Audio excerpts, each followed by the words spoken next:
Orbitals and quantum numbers. Hello everyone, welcome to our channel chemistry Gyan. पिछले videos में हमने चारों क्वांटम नंबर्स के बारे में बात की थी, ठीक है, ऑर्बिटल्स के बारे में बात की थी। आज के इस वीडियो में हम लोग लाइन बाय लाइन समझेंगे, लेकिन अगर आपने पिछले वीडियो क्वांटम नंबर पे जो था और ऑर्बिटल्स के बारे में मैंने डिटेल में समझाया है, वो अगर आपने नहीं देखा है तो प्लीज़ आप देख लो, तब आप इस वीडियो पर आओ, तब आपको ज़्यादा अच्छे से समझ में आएगा, ठीक है। A large number of orbitals are possible in an atom. Qualitatively, these orbitals can be distinguished by their size, shape and orientation. देखो, हमें पता है कि एक एटम में ना बहुत सारे इलेक्ट्रॉन हैं और उस एटम में अगर ये जो बहुत सारे इलेक्ट्रॉन है तो अलग अलग तरीके से जो है वो प्रेजेंट होंगे, अलग अलग शेप में, साइज में, अलग अलग पोजीशन पे प्रेजेंट होंगे, ठीक है। तो और उनको हम डिस्टिंग्विश कैसे कर सकते हैं? उनके शेप के बेसिस पे, उनके साइज के बेसिस पे मुझको पता है हमें, क्योंकि हमें देखो हमें पता है कि एक एटम में ना ऑर्बिटल्स है, ठीक है, बहुत सारे।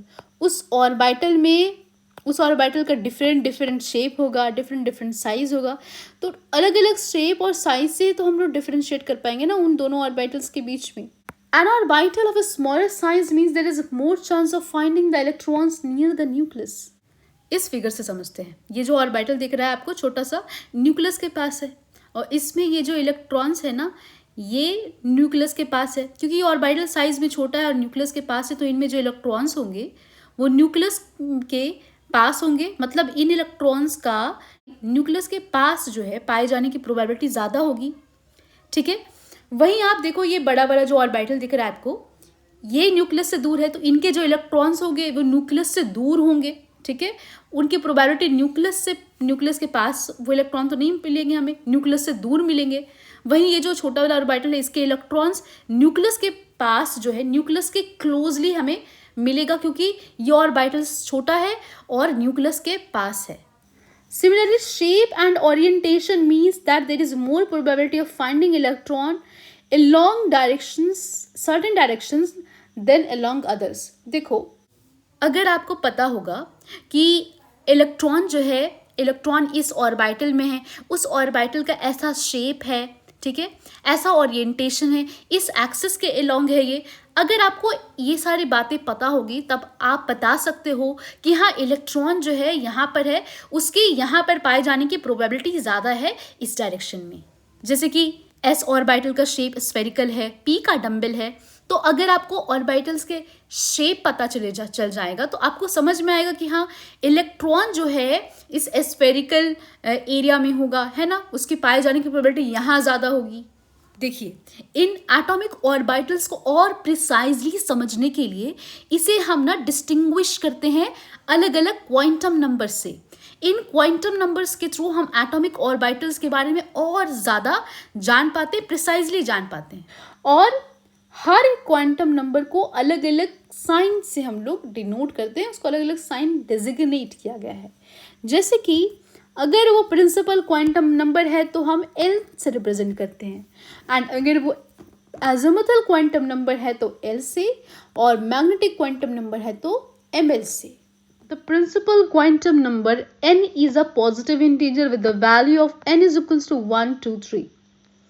प्रिंसिपल क्वांटम नंबर n से रिप्रेजेंट करते हैं और इसकी वैल्यू जो है वो positive integer that is n is equals to 1 2 3 होगी, ठीक है।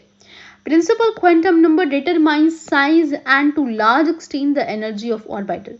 Principal quantum number से हमें उस एटम के साइज और कुछ हद तक एनर्जी के, उस ऑर्बिटल के एनर्जी के बारे में पता चलता है, ठीक है।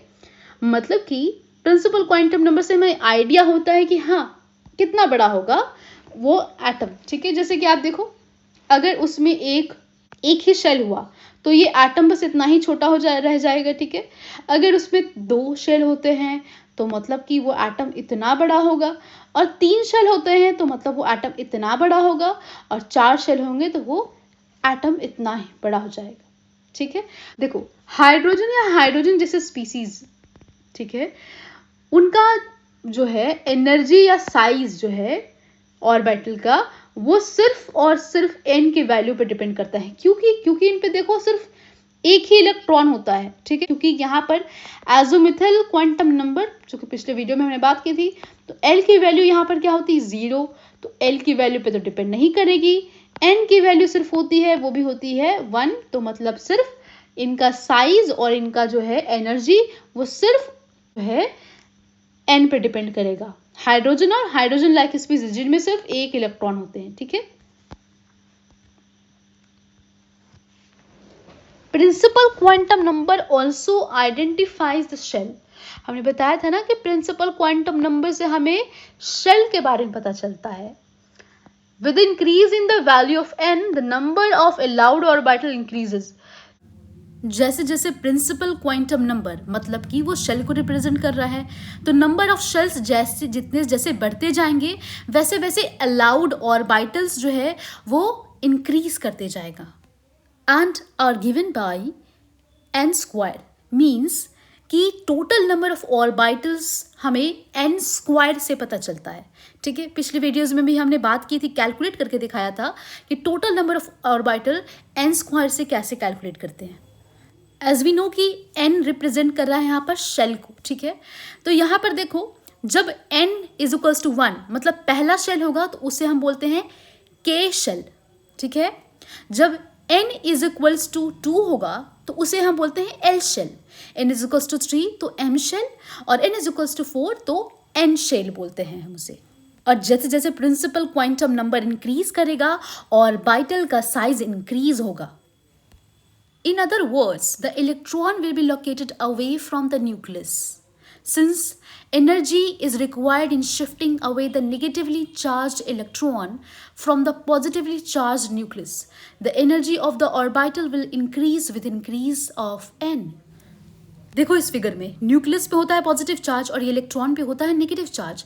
जैसे ही इस नेगेटिवली चार्ज इलेक्ट्रॉन को आप न्यूक्लियस से दूर शिफ्ट करोगे तो एनर्जी इंक्रीज होगी, क्योंकि आप क्या कर रहे हो, इस नेगेटिवली चार्ज इलेक्ट्रॉन को दूर भेज रहे हो इस पॉजिटिवली चार्ज न्यूक्लियस से। अट्रैक्शन है ना, पॉजिटिव चार्ज है न्यूक्लियस पे, इलेक्ट्रॉन पे क्या है नेगेटिव चार्ज, तो दोनों के बीच में क्या है अट्रैक्टिव फोर्स काम कर रहा है। इस इलेक्ट्रॉन को जितना दूर भेजोगे न्यूक्लियस अपना उतना अट्रैक्टिव फोर्स लगा करके उसे खींचने की कोशिश करेगा। इसका मतलब कि जैसे जैसे एन की वैल्यू मतलब नंबर ऑफ शेल जो है, जैसे जैसे शेल की वैल्यू आप बढ़ाओगे वैसे वैसे क्या होगा, ऑर्बिटल की एनर्जी जो है इंक्रीज करेगी। समझ में आया? अब बात करते हैं एज़िमुथल क्वांटम नंबर के बारे में, जिसे हम एल से रिप्रेजेंट करते हैं। इसे हम ऑर्बिटल एंगुलर मोमेंटम भी बोलते हैं और सब्सिडियरी क्वांटम नंबर भी बोलते हैं। It defines the three-dimensional shape of the orbital. Azimuthal quantum number से हमें orbital का three-dimensional shape के बारे में पता चलता है। For a given value of n, L can have n values ranging from 0 to n-1. देखो यहाँ पर हमने बताया था आपको कि azimuthal quantum number that is L की वैल्यू 0 से लेकर के n-1 तक होगी। इसकी possible value 0, 1, 2 up to n-1 तक हो सकती है, ठीक है।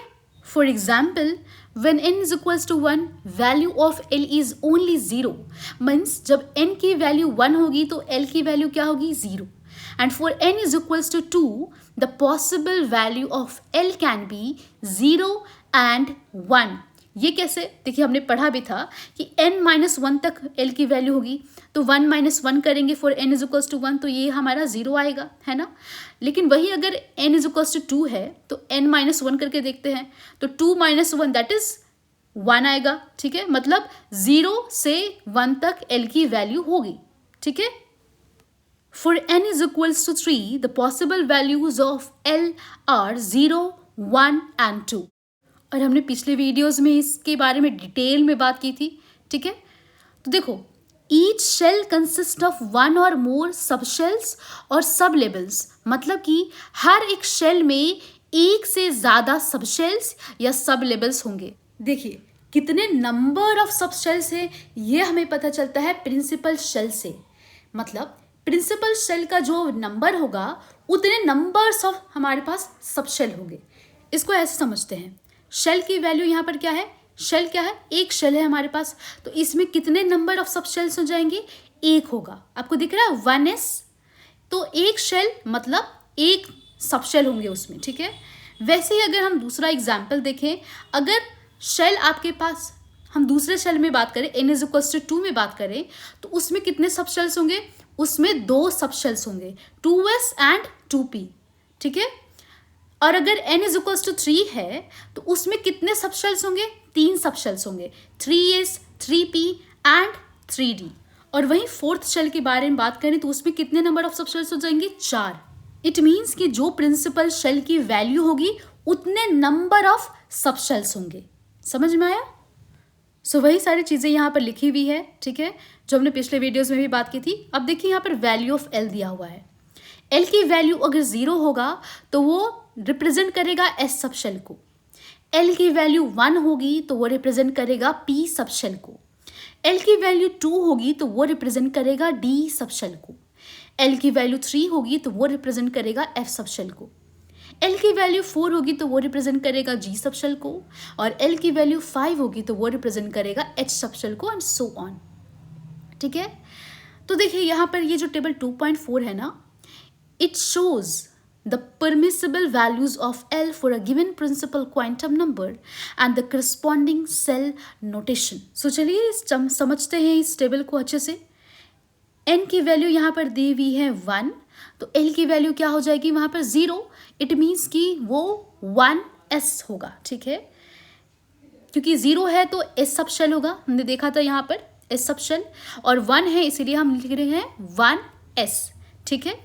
अब देखो n की वैल्यू 2 है और l की वैल्यू क्या है? 0। 0 के लिए हम क्या लिखते हैं? s, और n 2 है इसीलिए 2s। वैसे ही n इज इक्वल्स टू 2 है और l इज इक्वल्स टू 1 है। 1 किसको रिप्रेजेंट कर रहा है? p सब शेल को, इसीलिए हम यहाँ लिखेंगे p, एंड क्योंकि 2 है n इज इक्वल्स टू, तो हम लिखेंगे 2p, ठीक है।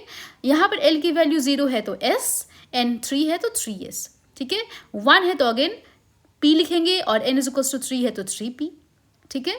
और यहाँ पर 2 है तो 2 किसके लिए यूज़ करते हैं? डी सब शेल के लिए यूज़ करते हैं, ठीक है। तो यहाँ पर लिखेंगे d, और n इज इक्वल्स टू हमारा क्या है? 3, तो 3d लिखेंगे, ठीक है। अब अगेन 0 है तो 4s हो जाएगा हमारा, ठीक है। और यहाँ पर 1 है तो आपको पता है p सब शेल को रिप्रेजेंट करते हैं, तो ये हो जाएगा 4p। 2 है तो 4d हो जाएगा, ठीक है। और हमें पता है अगर 3 है तो वो किसको रिप्रेजेंट करता है? f सब शेल को, ठीक है। यहाँ पर देखा हमने 3 है तो f सब शेल को रिप्रेजेंट कर रहा है, इसलिए यहाँ f लिखेंगे, और n इज इक्वल्स टू 4 है तो यहाँ 4f लिखेंगे, ठीक है। Now magnetic orbital quantum number which is represented by ml gives information about the special orientation of the orbital with respect to the standard set of coordinate axes for any subshell defined by L value. 2L plus L value of ml are possible, and these values are given by ml minus L minus L minus 1 minus L minus 2 and so on up to L. Magnetic quantum number से हमें पता चलता है कि orbital का orientation क्या है with respect to coordinate axis, means कि एक्स एक्सिस हो गया, वाई एक्सिस हो गया, किस एक्सिस के अलोंग ऑर्बिटल का ओरिएंटेशन कैसा है, ये हमें पता चलता है मैग्नेटिक क्वांटम नंबर से। इससे हमें ना कितने नंबर ऑफ ऑर्बिटल्स होंगे ये भी पता चलता है। कैसे? ये जो 2l plus 1 है ना, इससे हम कैलकुलेट कर सकते हैं कि उस स्पेसिफिक पर्टिकुलर सबशेल में कितने नंबर ऑफ ऑर्बिटल्स हैं, एंड ml की possible value -L to L तक होगी। जैसा कि देखते हैं, for L is equals to 0 the only permitted value for ml is equals to 0। कैसे? देखो 2 इंटू 0 प्लस 1 करेंगे तो सिर्फ 1 आएगा, इसीलिए सिर्फ एक permitted value that is 1s orbital. And for L is equals to 1 तो यहाँ पर क्या होगा? -1 0 एंड +1 वैल्यू। कैसे? ये जो 2l plus 1 का फॉर्मूला है ना, उसमें पुट करो 2 इंटू 1 प्लस 1, तो ये आएगा आपका 3, मतलब -L to L वैल्यू है, ठीक है, मतलब -1 to +1 वैल्यू होगी ml की। इसे हमने पिछले वीडियोस में बहुत ही डिटेल में डिस्कस किया था। और अगर L की वैल्यू 2 होगी, हमें पता है ml कहाँ से कहाँ तक होता है? -L से +L तक। तो L की वैल्यू 2 है तो -2 से लेकर के +2 तक वैल्यू होगी, दैट इज -2 -1 0 +1 एंड +2, ठीक है। ठीक उसी तरीके से अगर हम पता लगाते हैं ml की वैल्यू से, मतलब L की हेल्प से अगर हम कैलकुलेट करते हैं कितने नंबर ऑफ ऑर्बिटल्स हैं, तो वो फॉर्मूला मैंने बताया था 2l+1, ठीक है। तो उसमें आप पुट करो, l इज इक्वल्स टू 2 है, तो 2 इंटू 2+1 आप पुट करोगे तो कितना आएगा, 5 ऑर्बिटल्स आएंगे। और l इज इक्वल्स टू 2 किस सबशेल को रिप्रेजेंट करता है, d सबशेल को, तो मतलब 5d ऑर्बिटल्स होंगे। समझ में आई बात। अब एक चीज़ आप ना यहाँ पर नोटिस करना, हमने ml की वैल्यू डिराइव की है l की वैल्यू से, और l की वैल्यू को हमने n से डिराइव की है ना। अब देखो, each orbital in an atom therefore is defined by a set of value for n, l, ml। मतलब कि हम एक एटम की ऑर्बिटल को इन 3 क्वांटम नंबर से डिफाइन कर रहे हैं, दैट इज n, l और ml की हेल्प से। An orbital described by the quantum number n is equals to 2, l is equals to 1 and ml is equals to 0 and is an orbital in the p shell of the second shell। मतलब देखो, n is equals to 2 है, मतलब वो क्या है, second shell में है, और l is equals to 1 ये बता रहा है p सब शेल होगा, मतलब सेकेंड शेल और कौन सा सब शेल, p सब शेल होगा। तो आपको क्वांटम नंबर्स देख के समझ में आ रहा है कि कौन सा शेल है, कौन सा सब शेल है ना। अब इस चार्ट को देख के समझेंगे ऑर्बिटल्स और सबशेल के बीच का रिलेशन, ठीक है। देखो, जब L की वैल्यू 0 है, मतलब वो किसको रिप्रेजेंट कर रहा है, S सबशेल को, और उसमें कितने ऑर्बिटल्स होंगे ये हम 2l+1 वाले फॉर्मूला से कैलकुलेट करते हैं, तो वहाँ पर हमारा आ जाएगा एक ऑर्बिटल। वहीं अगर L की वैल्यू 1 है तो वो किसको रिप्रेजेंट करता है, P सबशेल को, उसमें कितने ऑर्बिटल्स आ जाएंगे, 3 ऑर्बिटल आएंगे, ठीक है। इस फॉर्मूला से हम कैलकुलेट करेंगे 2l+1, तो ये हमारा आ जाएगा 3 ऑर्बिटल, ठीक है। वहीं अगर L की वैल्यू 2 होती है तो वो किसको रिप्रेजेंट करता है, D सबशेल को, जिसमें कितने ऑर्बिटल्स हैं, 5 ऑर्बिटल। L की वैल्यू 3 होगी तो वो F सबशेल को रिप्रेजेंट करेगा, उसमें कितने ऑर्बिटल्स होंगे, 7 ऑर्बिटल्स होंगे, ठीक है। अब पढ़ते हैं इलेक्ट्रॉन स्पिन S के बारे में। 3 quantum numbers labeling an atomic orbital can be used equally well to define its energy, shape and orientation। देखो, जो तीनों क्वांटम नंबर, जैसे कि principal quantum number, azimuthal quantum number और मैग्नेटिक क्वांटम नंबर, ये तीनों जो है सफिशिएंट है किसी भी एटॉमिक ऑर्बिटल का ओरिएंटेशन क्या है, एनर्जी क्या है, शेप है, इन सब को डिफाइन करने में। लेकिन जो तीनों क्वांटम नंबर है ना, ये एक एनफ नहीं है। क्यों? क्योंकि मल्टी इलेक्ट्रॉन सिस्टम के केस में ना ये फेल कर जाते हैं उनके लाइन स्पेक्ट्रा को एक्सप्लेन करने में, ठीक है। क्योंकि देखो क्या होता है ना, यहाँ पर 2 इलेक्ट्रॉन्स है, अलग अलग इलेक्ट्रॉन्स है दोनों। अब दोनों का क्या हो रहा है ना कि इसके हेल्प से लाइन स्पेक्ट्रा जो है वो सेम निकल करके आ जा रहा है, ठीक है।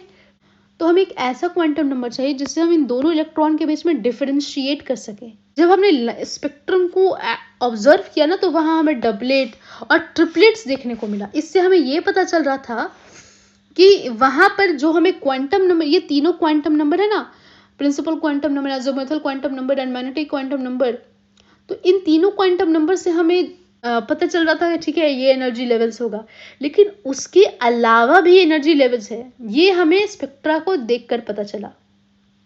इसका मतलब कि हमें ये तीनों जो है क्वांटम नंबर, ये सफिशिएंट नहीं है, क्योंकि कुछ और भी एनर्जी लेवल्स एग्जिस्ट कर रहे हैं जिसके बारे में इन तीनों से तो पता नहीं चल रहा है।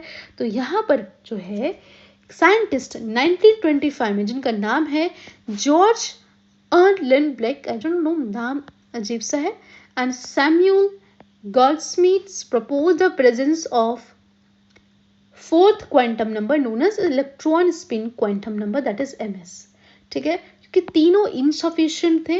An electron spins around its own axis, एक इलेक्ट्रॉन अपने एक्सिस के अराउंड जो वो स्पिन करता है, बिल्कुल उसी तरीके से जैसे जो है अर्थ स्पिन करता है अपने जो सन के अराउंड है ना, जो अर्थ है वो सन के अराउंड जो है रिवॉल्व कर रहा है, ठीक है। तो अर्थ क्या है, अपने ही एक्सिस पे स्पिन करता है। ठीक उसी तरीके से इलेक्ट्रॉन जो है अपने एक्सिस पे वो स्पिन करता है, वो भी न्यूक्लियस के around. In other words, an electron has besides charge and mass intrinsic spin angular quantum number. मतलब इलेक्ट्रॉन के पास चार्ज, मास के अलावा एक intrinsic spin angular quantum number भी होता है। Spin angular momentum of electron, a vector quantity which has two orientation relative to the chosen axis, means spin angular momentum जो है इलेक्ट्रॉन का वो एक वेक्टर क्वांटिटी है, क्योंकि इसका दो ओरिएंटेशन रहता है एक चोजन एक्सिस पे। एक स्पिन अप होगा तो दूसरा इलेक्ट्रॉन स्पिन डाउन ओरिएंटेशन में होगा। These two orientations are distinguished by the spin quantum numbers ms, which can take the values of plus half and minus half. ये स्पिन क्वांटम नंबर्स को ना हम differentiate distinguish कर सकते हैं दो वैल्यूज से। दो वैल्यूज क्या है, प्लस हाफ और minus half, and these are called two spin states of the electron and are normally represented by two arrows, spin up and spin down. देखो ये प्लस हाफ को हम स्पिन अप से represent करते हैं और minus half को spin down से रिप्रेजेंट करते हैं, ठीक है। टू स्पिन स्टेट होता है एक इलेक्ट्रॉन का, एक स्पिन अप और दूसरा स्पिन डाउन, समझ गए। देखो two electrons that have different MS values, plus half and other minus half are said to have opposite spin. देखो दोनों इलेक्ट्रॉन्स का स्पिन एक दूसरे से ना अपोजिट होगा। एक का स्पिन अगर प्लस हाफ होगा तो दूसरा का स्पिन क्या होगा, माइनस हाफ, ठीक है। An orbital cannot hold more than two electrons and these two electrons should have opposite spins. देखो एक ऑर्बिटल्स में मैक्सिमम दो इलेक्ट्रॉन्स हो सकते हैं, ठीक है, उससे ज़्यादा नहीं। और इन दोनों इलेक्ट्रॉन के स्पिन कैसे होंगे, अपोजिट होंगे। एक को हम स्पिन अप से रिप्रेजेंट करते हैं और दूसरे को स्पिन डाउन से रिप्रेजेंट करते हैं। दोनों को आप इस तरीके से रिप्रेजेंट नहीं कर सकते, ये रॉन्ग वे है, ठीक है। आप एक को स्पिन अप और दूसरे को स्पिन डाउन रिप्रेजेंट करोगे तो ये सही तरीका हुआ रिप्रेजेंटेशन का। The sum up for 4 quantum numbers provide the following information. इन चारों क्वांटम नंबर से हमें क्या इंफॉर्मेशन मिलता है, चलिए एक करके देखते हैं। First is n defines the shell, determines the size of the orbital and also to a large extent the energy of the orbital। means हमें प्रिंसिपल क्वांटम नंबर से ऑर्बिटल की साइज के बारे में और कुछ हद तक है जो है ऑर्बिटल की एनर्जी के बारे में हमें पता चलता है, किससे, प्रिंसिपल क्वांटम नंबर से। Now second is there are n subshells in the nth shell. L identifies the subshell and determines the shape of the orbital। देखिए हमने यहाँ पर बताया था आपको कि शेल का नंबर जो है, जितना शेल का नंबर होगा उतने नंबर ऑफ सबशेल होंगे। n यहाँ पर क्या है, 1 है, तो इसमें कितने टोटल सबशेल्स होंगे, 1। n की वैल्यू अगर 2 है तो इसमें कितने टोटल सबशेल होंगे, 2 होंगे, ठीक है। n की वैल्यू 3 है तो कितने टोटल सबशेल्स होंगे, 3 सबसेल्स होंगे, that is 3s 3p and 3d, ठीक है। और हमें क्या पता चलता है, शेप ऑफ ऑर्बिटल के बारे में हमें एजिमुथल क्वांटम नंबर से पता चलता है, ठीक है। And there are 2l+1 orbitals of each type in a subshell. अब एक सबशेल में कितने ऑर्बिटल्स होंगे ये पता चलता है 2l+1 से, ठीक है। That is 1s orbital l is equals to 0, 3p orbitals l is equals to 1 and 5d orbitals l is equals to 2 per subshell। देखो ये हमें कैसे पता चला, जब हमने कैलकुलेट किया ये 2l+1 वाले फॉर्मूला से, जब l की वैल्यू 1 होगी तो 2 इंटू 1+1 करेंगे, ठीक है, तो कितने ऑर्बिटल्स आ जाएंगे, 3 ऑर्बिटल्स आ जाएंगे, ठीक है। वहीं अगर हम कैलकुलेट करें l इज इक्वल्स टू 2 के लिए तो यहाँ पर भी हम 2l+1 का फॉर्मूला यूज़ करेंगे, 2 इंटू 2+1 करेंगे तो यहाँ पर हमारा आ जाएगा 5d ऑर्बिटल्स। तो हमें पता चल रहा है 2l+1 फॉर्मूला से कि कितने नंबर ऑफ ऑर्बिटल्स है। और टू सम एक्सटेंट हमें l से मल्टी इलेक्ट्रॉन एटम के ऑर्बिटल्स के एनर्जी के बारे में भी पता चलता है, ठीक है। अब थर्ड पॉइंट देखते हैं, ml designate the orientation of the orbital. ml से हमें पता चलता है उस ऑर्बिटल का ओरिएंटेशन, दैट इज वो किस एक्सिस पे कैसे ओरिएंटेड है। For a given value of l, ml has 2l+1 values the same as the number of orbitals per shell. It means कि अगर हमें l की वैल्यू पता है तो हम ना ml हमें पता है कि हम कैलकुलेट करते थे 2l+1, तो उससे हमें पता चलता है नंबर ऑफ ऑर्बिटल पर सबशेल, मतलब हर एक सबशेल में कितने नंबर ऑफ ऑर्बिटल्स होंगे वो हमें इस फॉर्मूला से पता चलता है। एंड ये जो नंबर ऑफ ऑर्बिटल्स है ना, ये कैसे बोल रहे हैं, मतलब अगर वो एक्स एक्सिस के अलोंग ओरिएंटेड है तो एक काउंट करेंगी, फिर वाई एक्सिस या जेड एक्सिस पे 3 2, इस तरीके से हम काउंट करते हैं, तो इसे बोलते हैं कि हाँ इतने नंबर्स ऑफ ऑर्बिटल हैं इस सब शेल में। And that is why we say कि नंबर ऑफ ऑर्बिटल्स इक्वल होता है कि कितने तरीके से जो है, कितने अलग अलग वेज में वो ओरिएंटेड है, ठीक है। सो जब L इज इक्वल्स टू 1 है तो वहाँ कितने ऑर्बिटल्स होंगे, 3 orbitals, that is P X P Y P Z, क्योंकि अलग अलग एक्सिस में ओरिएंटेड हैं। तो समझ में आ रहा है हमें इस बात से। अब हम देखते हैं fourth point, that is M S refers to orientation of the spin of the electron. M S that is in quantum number से हमें पता चलता है कि इलेक्ट्रॉन का ओरिएंटेशन क्या होगा, तो वो स्पिन अप होगा या स्पिन डाउन। सो कुछ क्वेश्चंस देख लेते हैं। What is the total number of orbitals associated with the principal quantum number n is equals to 3। आपको प्रिंसिपल क्वांटम नंबर जो है बता दिया गया है, अब आपको कैलकुलेट करना है कि total number of orbital calculate करना है। देखो एक चीज मैं बात बताता हूँ, 2l+1 से हमें ये पता चल रहा है कि एक सब शेल में जो है कितने जो है ऑर्बिटल होंगे।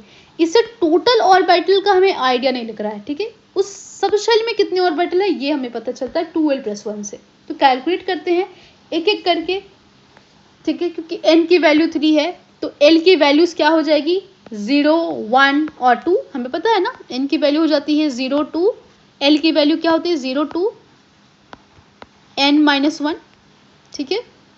तो यहाँ पर 0 1 2 वैल्यू हो जाएगी। Thus there is 1 3s orbital. देखो जो है मतलब कि s हो जाएगा, मतलब 0 किसको रिप्रेजेंट करता है, s सब शेल को, मतलब एक 3s ऑर्बिटल हो जाएगा आपका, ठीक है। और n इज इक्वल्स टू 3 है, l इज इक्वल्स टू 0 है, ml इज इक्वल्स टू 0, ये आपके 3s ऑर्बिटल को रिप्रेजेंट कर रहा है। l की वैल्यू क्या हो जाएगी 0 to n-1 तक, और ml की वैल्यू हो जाती है -l to +l, ठीक है। अगर 3p, देखो 1 किसको सब शेल को रिप्रेजेंट कर रहा है, p वाले को, ठीक है। अब p के वैल्यू में, p में पता है n इज इक्वल्स टू 3 है, l इज इक्वल्स टू 1 है, तो p को रिप्रेजेंट कर रहा है।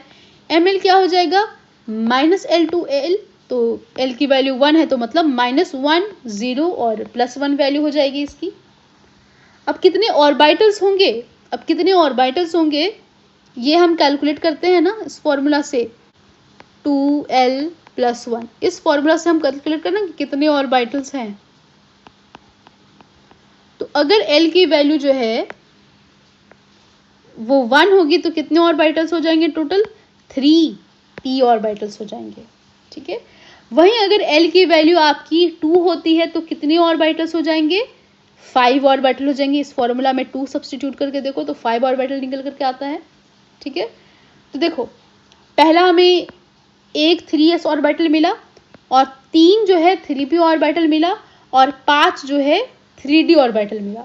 सबको जोड़ लो, 1s ऑर्बिटल और 3p ऑर्बिटल और 5 3d ऑर्बिटल, सबको जोड़ करके आया 9, मतलब टोटल जो है हमारे पास 9 ऑर्बिटल्स है। अब देखो हमने बात की थी कि जब टोटल ऑर्बिटल्स कैलकुलेट करते हो आप इसको n² से भी कैलकुलेट कर सकते हो, ठीक है। डायरेक्टली आपको n की वैल्यू क्या दी गई थी 3, आप 3 का स्क्वायर कर दो तो ये आ जाएगा आपका 9। वैल्यूज देखो दोनों सेम आ रही है ना, तो आप डायरेक्ट जो है टोटल नंबर ऑफ ऑर्बिटल्स ऐसे भी बता सकते हो। दूसरा क्वेश्चन देखते हैं, using SPDF notation describe the orbital with the following quantum number. आपको बताना है कि कौन कौन से क्वांटम नंबर को रिप्रेजेंट कर रहा है ये नंबर्स। देखो n इज इक्वल्स टू 2 है, l इज इक्वल्स टू 1 है, पहला क्वेश्चन। n 2 है, l 1 है, तो हमें पता है l 1 किसको रिप्रेजेंट करता है, p सब शेल को, और 2 है तो ये सेकेंड शेल को रिप्रेजेंट करता है। 0 है s को, ये सिंपली यहाँ पर 4s ऑर्बिटल हो जाएगा। 3 है तो किसको रिप्रेजेंट कर रहा है, f सब शेल को, तो हम ये 5 ऑफ ऑर्बिटल को रिप्रेजेंट कर रहा है। 2 मतलब कि d हो जाएगा, d सब शेल, तो ये 3d हो जाएगा ऑर्बिटल।